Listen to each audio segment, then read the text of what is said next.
Larry King, 9 Eastern. Let's watch this clip of picking up the rackets and that long walk to the locker room for the last time. Watch.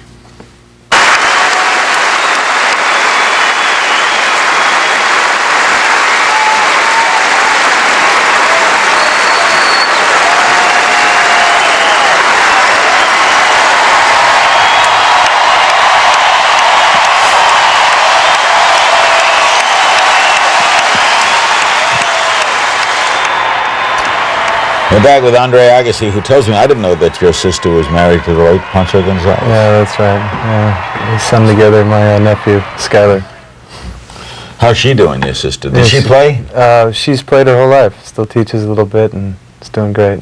The name Agassi is what derivation? Armenian. So my father was from Armenia, and his parents sort of settled in Tehran. We go to Houston, Texas. Hello.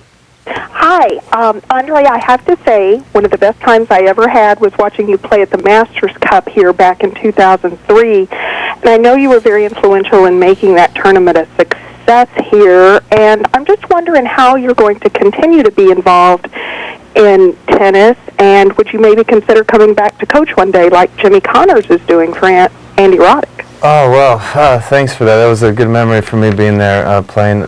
You know, for me, I love the sport of tennis. It would be hard to not be involved, to be quite honest. I mean, I would look to find a way to stay involved. How I do it and sort of when and that all I sort of still would have to figure out. But and I don't know about coaching. You know, it's still a lot that goes into coaching from a traveling standpoint, and the price you have to pay is every bit the same, except you're just not out there physically, you know. So it's, you know, I'll make all these decisions with my family for sure. Anything in mind, do you think, leaning somewhere? Well, you know, for me, the greatest part about what I did was the chance to impact somebody's life for a few hours. I mean, that's really what you could do. That was the best part. They come and watch you play for 2 hours. I mean, my hope is that somewhere along the line I can impact people for longer than that, and I don't know how that's going to be. Stephanie going to keep on playing?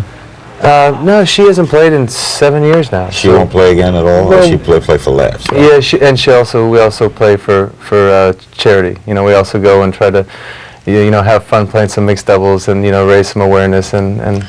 You're very philanthropic. I've had my foundation for about 13 years now. Which does what?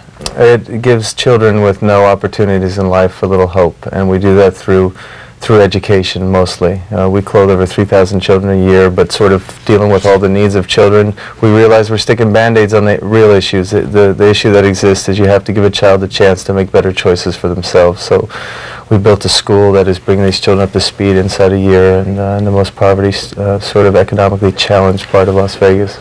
Tennis for well-off kids only? Unfortunately, that's the case. I think the sport needs to find a way to get the grassroots level, and you need to get the rackets in the hands of children that don't have that chance. That's where you're going to find tennis changing lives. How many blacks playing now?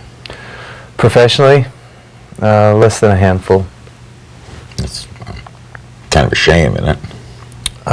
It's a shame for anybody not to have the opportunity to play the sport. It's a great game that teaches you a lot about life. There are a lot of parallels about it, and I would love to see it.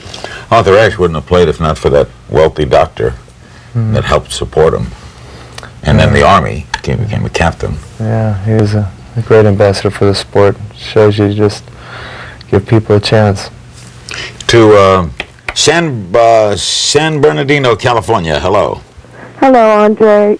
I'd like to thank you as a fan for your completely wonderful words on Sunday. I've never heard anyone be more sensitive to the fans. My question is, on Sunday, someone mentioned the tennis commissioner, and they mentioned your name in conjunction with tennis commissioner.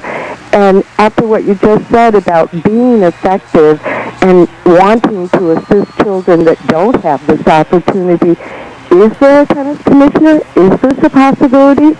I, for one, think you would be a wonderful candidate. Thank you again. Thank you. Well, those are big words and a big compliment. I mean, there's no official position that is called the sort of tennis commissioner. I think that would be great for the sport. I think the sport could use somebody that has the platform to move it as a unit, as a whole sort of entirety, you know, and that would be good for our sport. I would be interested to help this game any way I could. Certainly, the more I could help, the more I would be excited about it.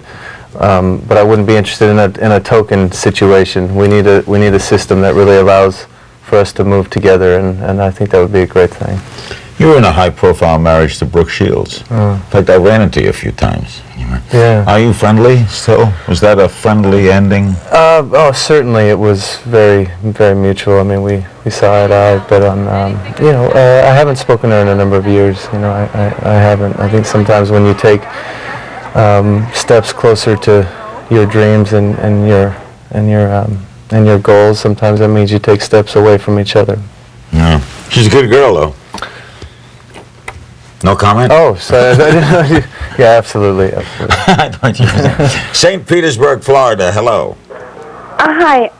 Thank you, Andre, for many, many, many years of wonderful tennis. You are such a source of inspiration, not only to me, but to all the fans that have watched you over the years. I play a sport called handball, and my inspiration comes from watching my dad and my mom play for many, many, many years, and my dad winning a trophy in doubles. What is your source of inspiration for every time that you get on that court and you put your heart and your soul into every game?